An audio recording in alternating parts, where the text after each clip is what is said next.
Welcome back, y'all, and happy Tuesday. Today, we're going to look at where Tennessee's sitting at in a very early power ranking. I'll give you my thoughts on that. We'll also talk about where Tennessee's blue chip ratio is sitting at currently and how that compares to one of the SEC's best. We'll also talk about the returning production for Tennessee in 2025. As always, y'all, please do make sure to like and subscribe to the channel. All right, y'all, we're going to start off with an article written by Bill Connolly of ESPN.com, and I think that he's doing great work. So he's basically just giving us his power rankings for college football with all the teams. So I'm going to pause it right here, and y'all can obviously, as we're going through, pause it at your own leisure.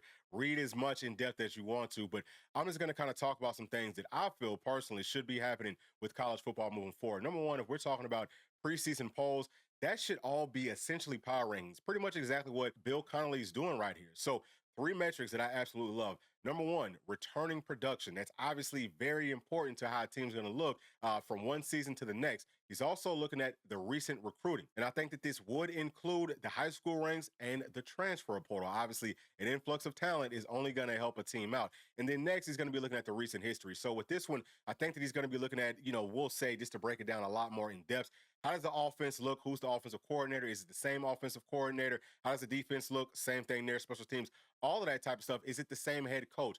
What have they done in recent history to let us know how they perform versus some of these better teams and versus some of the lesser teams? Because that's another issue. Some teams aren't doing a very good job of going out and beating the teams that they're supposed to beat. A team like Tennessee, we've struggled on the road. So I just think that really, honestly speaking, the AP poll, all the polls, again, just like I said, it should all be essentially power rankings. So again, y'all pause that or go back and pause it at your own leisure. But this is going to be Bill Connolly's preseason SP Plus rankings. And again, it is a power ranking. And we see that Ohio State's sitting at number one. Our Tennessee Volunteers are sitting at number 8. Do I think that this is fair? Yes, I definitely think that this is very fair.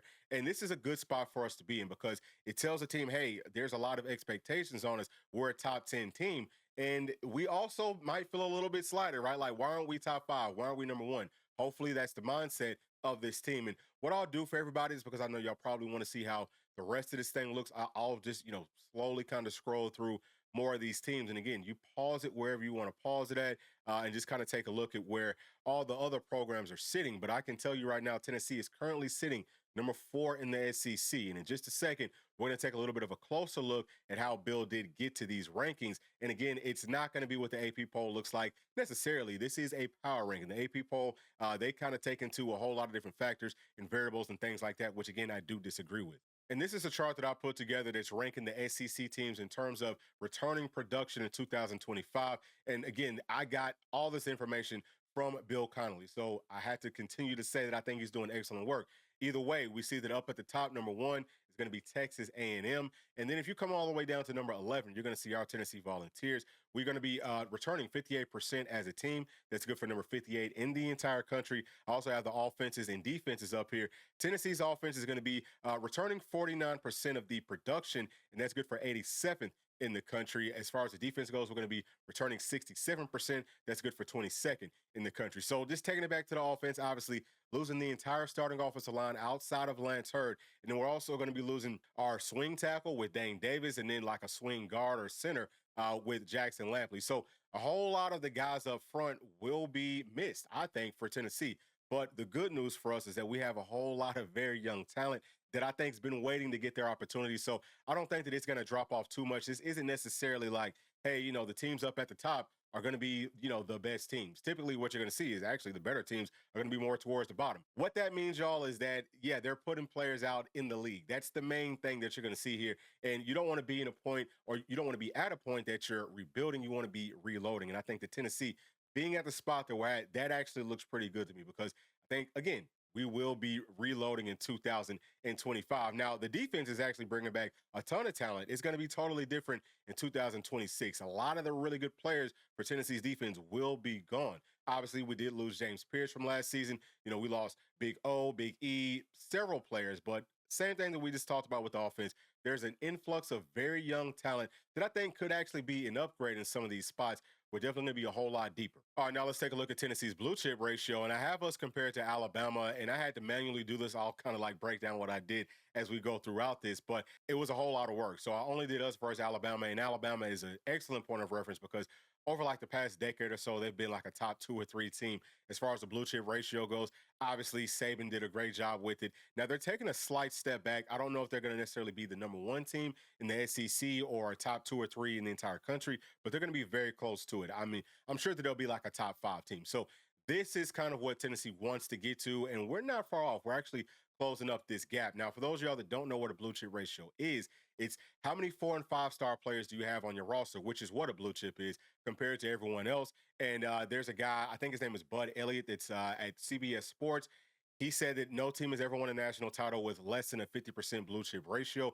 I think that Michigan might have broke that. If they didn't break it, they got very close to it. They were just barely up over 50%. And as a point of reference, Bud Elliott's blue chip ratio had us at 46% last year. But I think that there's some issues with how they do it now. Again, him, coming from CBS Sports, they work very closely with 24/7 Sports. So I think that they're only pulling from 24/7 Sports. What I did here today, y'all, is I looked at every single major site. I think that's what you have to do because obviously there's going to be bias coming from different people. Everyone's not judging this all the same. But if you're a blue chip anywhere, to me, that should count for something. And as a point of reference, again, we are going to be looking at Tennessee versus Alabama.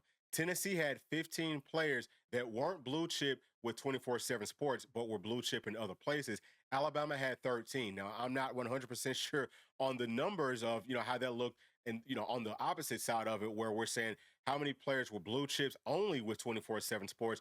I know that Tennessee had maybe 2 and Alabama had probably about like 5 or 6. So again, it's going to be some bias. It's not always going to be 100% correct. And I'll also give you another point of reference that James Pierce was a 4-star with 24/7 Sports. He was a 5-star with On3. 5-star players should be first rounders. James Pierce is a for sure lock for the first round. So with all that being said, let's talk about how Tennessee stacks up compared to Alabama. Now, you can look at the individual ratios. So quarterback, we're sitting at a 100% ratio. But if you look at the actual numbers of how many quarterbacks do you have that are blue chip, so we have 3 of 3 quarterbacks are blue chip. And then if you come down to Alabama, who has a 50% blue chip ratio with their quarterbacks, but they have 3 out of their 6. So they have as many blue chip quarterbacks as Tennessee does. They just have more in total. So the ratio starts to get skewed. So it's little things like that that I don't think necessarily tells the whole tale with this, but it is a pretty decent, I think, consistent point of reference for us to look to and see how we stack up versus other teams. But Tennessee's doing a very good job. Obviously wide receiver, very similar to what Alabama has, So our 100% is going to be quarterback and wide receiver. Alabama has 3 spots at 100%. That's wide receiver, cornerback, and edge. And if you come all the way down to offensive tackle for Tennessee, you'll see that 6 of 9 of our guys are blue chip. That's 66%. If you go over to Alabama's, 4 of 6 of their guys are blue chip. That's another 66% for them. But obviously, Tennessee's a lot deeper at tackle than Alabama is. And that is an issue that I've already heard them talking about. They don't have a whole lot of tackle depth. That's not a problem that Tennessee has. So all the way down at the bottom in green, what you're going to see is the overall blue chip ratio for both of these teams. So Tennessee has 56 of its 83 players on this roster are blue chip. So that's 67.4%. Again, last season, it was probably about at 50 something, probably 55% if we're doing it the way that I did it here today. And Alabama is sitting at 65 of their 82 players are blue chip caliber. So at about 79.2%. So just looking at that ratio, it looks like there's a pretty drastic difference. But that gap is for sure closing. But if you look at just the actual number of bodies, right? Tennessee is definitely closing that gap. We're within non-blue chip caliber players of Alabama. And hey, look, we beat them last season. They had a lot more talent than Tennessee did on paper. So I think that this year the exact same thing could happen. And I don't care what the game is played at, Tuscaloosa or not. I think that Tennessee's in a really good spot. So whole point here, y'all, is that Tennessee is returning a good amount of production, especially on defense, which is really what carried Tennessee. But also think that we have a very strong influx of talent coming in to help this team out offensively and also defensively, special teams, all that good stuff. I think that Tennessee's in a really good spot. So sitting at number 8, okay, if you're talking about power rankings, makes a whole lot of sense to me. All right, in the last segment, I'm going to give you my expectations for Tennessee's offense and defense. But before we get into that, I want to give you my thoughts on this team as a whole. Number one, we just looked at everything on paper. It looks really good. I think that this is a playoff team. We can make a push for a national title, probably a better roster from top to bottom than we had last season. but everything has to come together perfectly. And that's not just with Tennessee, that's with any program that wins the national championship. It's got to be a very special season. But this is also going to be the first year where every player on Tennessee's roster was hand selected by Coach Heupel. So it's going to take on a lot more of his personality. Now, that's a positive thing for me because Coach Heupel is a real football guy, obviously. He gets it. And I think that you want a team that takes on his identity. That just means that we're going to be able to do more of the things that he's wanted to do, that he's always seen. And really, if you look at the upperclassmen on this team now, it's the first, really blue chip caliber players that Coach Heupel went out and got. It's from the 2023 class, most of them, right? So I think that they will be able to just kind of give that message to the underclassmen that are coming in, or the transfer players. I think that they will be able to give that message a lot more clearly, coming straight from Coach Heupel than what we've seen in previous years. But I really am maybe a little bit more excited about 2026 for several reasons. Number one, 2025, the roster already is what it is. Yes, the spring window is coming up. We might lose a player here and there, but we're probably also going to gain a player here and there. It's not going to more than likely make a huge difference on how this overall team looks. As long as we can stay healthy, right? Like, knock on wood. Like, we got to make sure that we stay healthy, that everyone, stays locked in and all that type of stuff. And for those of y'all that didn't hear this, Ricky Gibson is expected to be going through spring practice, and we're thinking that a deal is going to come at some point, right? Like, the deal's going to get worked out. I think that he's going to end up sticking with Tennessee. And the main reason that I was so adamant about, hey, we need to make sure that we can hold on to him, is because in 2026, it's probably not going to be as much leeway for players to continue to do these types of things. I know that that was one of the biggest, pushbacks from everyone else that had any sort of a pushback, was you don't want for your entire locker room to keep on asking you for more and more money. But it's probably not going to be very feasible moving forward, because a lot of things are about to change, and it could change as quickly as this April, right? So on April the 7th is when the settlement's going to come. Don't know how quickly those new rules will be able to get implemented, but I know that they want to try to put a limit on the transfer portal thing, and they also want to try to put a limit on the NIL. So that just means that what your roster looks like is what it's going to be, and you can actually build a dynasty. And I think that Tennessee's already laid that, groundwork. We've already laid that foundation for our palace, is what I like to call it. But now we got to get that framework put up. So 2025, we'll be getting that framework put up. And then in 2026, we should be pretty close to really having everything built out, so that all the other players, whether it's coming from the high school ranks or if it's coming from the transfer portal, they'll look at Tennessee and they'll say, hey, this is where we want to go play ball at. And again, with everything being pretty much equal, I think that Tennessee is going to be a very attractive spot for all of these guys. But one of the things that we definitely have to do a much better job with is making sure that we can rotate in as many players as possible. Now, football is pretty much, it's very old school. Like, the mindset, it's very much set in its ways. But what's about to start happening, y'all, and I can almost guarantee you this, is that teams will start having different packages and things like that for different players, and you're going to rotate in a lot more frequently. And I think that that will start in 2025.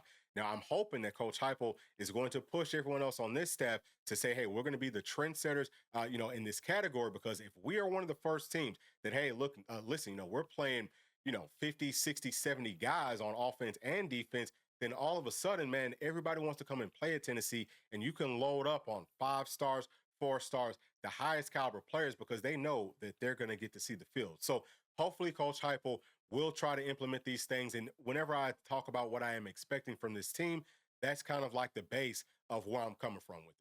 And with all that being said, let's get into my expectations for Tennessee's offense and defense in 2025.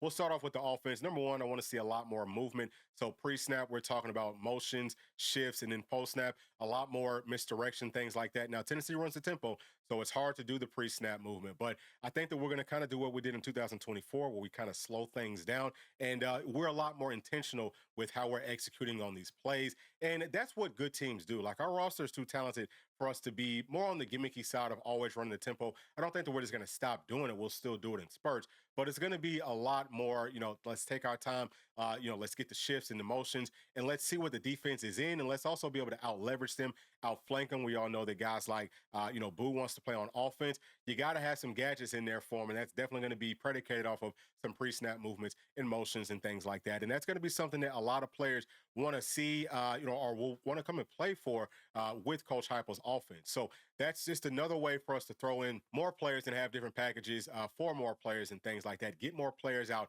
on the field. That's always a very positive thing. Number two, we got to let Nico ball. Okay. So at the first half of last season, we didn't really let him do that. You could tell that they were like, listen, we don't want you getting hit, so you got to slide, you got to get out of bounds. But I think that we'll let him use his legs a lot more. I think that roll him out a lot more, even though inside of our offense, it's a lot more about standing inside of the pocket and throwing the ball here and there. That's why you have to have a very strong arm. But we had a lot of success whenever we did use him in some sprint outs and rollouts. We're going to see a lot more options and things like that. We have got to let him ball because that's where he's at his best. Nico is a super talented player. You can think of a lot of the greats whenever they can improvise, kind of like playing backyard ball. That's where you're going to get the most out of him, and that's what I would be expecting for Tennessee to let him do in 2025. Number three, we got to use our running backs in the passing game a lot more. Now, this is going to bring us a lot more running backs because, as we saw inside of the NFL Combine, pretty much all those drills were passing drills, right? So that's something that players see, they look at, their agents look at, their coaches understand that coming out of high school and everywhere else, 7-on-7, they understand that these guys need to be able to catch the football coming out of the backfield. But that also helps Tennessee's offensive line out because something that we've touched on inside of our film study is, some of these guys that you want to put in conflict, they could be blitzing off the edge, whatever. They can't get too crazy with the blitzes because running backs are coming out of the backfield. If they're doing all of that, then the running back could be wide open. So it keeps teams a lot more honest. It helps Nico out, helps the offensive line out. It keeps the box light. It does a lot of very positive things for our entire team. And then we could do, again, some of the gadgetry stuff where you could put Boo maybe at like running back. You could even split him out wide in certain situations and run like a 5 wide. So that just adds to the versatility. It adds to the number of players and different bodies that we can get out on the field if we can add that a little bit more to our game. And last thing at number 4, Tennessee needs to be able to run the football to the outside more. Now, we looked at this inside of the film session whenever we're talking about that mid front, that tight front.